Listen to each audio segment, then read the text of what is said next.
నన్ను తప్పుగా అనుకోకండి, నన్ను వేరే విధంగా చూపించకండి, లేకపోతే మీకు నాకు పర్సనల్ గా ఎట్లాంటి రెవెన్యూ కూడా లేదు సార్. కానీ ఈ రోజు మీ దగ్గర నుండి వచ్చే సమాధానం వినడానికి అయితే నేను రాలేదు సార్. మీ దగ్గర నుండి నేను సమాధానం ఎక్స్పెక్ట్ చేయట్లేదు. మీ దగ్గర నుండి I only expecting work from you sir.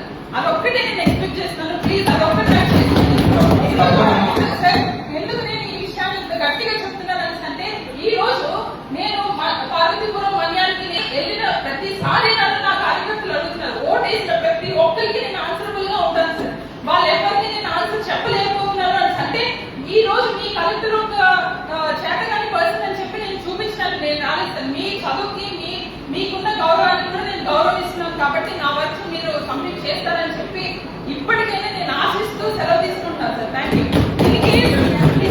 మీరు రానున్న రోజుల్లో మీరు కనుక నా వర్క్ ఏమి కన్సిడర్ చేయలేదు అంటే, ఈ సభాముఖంగా మీడియా ముఖంగా పెద్దలందరూ ముఖంగా నేను చెప్తున్నాను సార్. ప్రివిలేజ్ మోషన్ నేను స్పీకర్ గారికి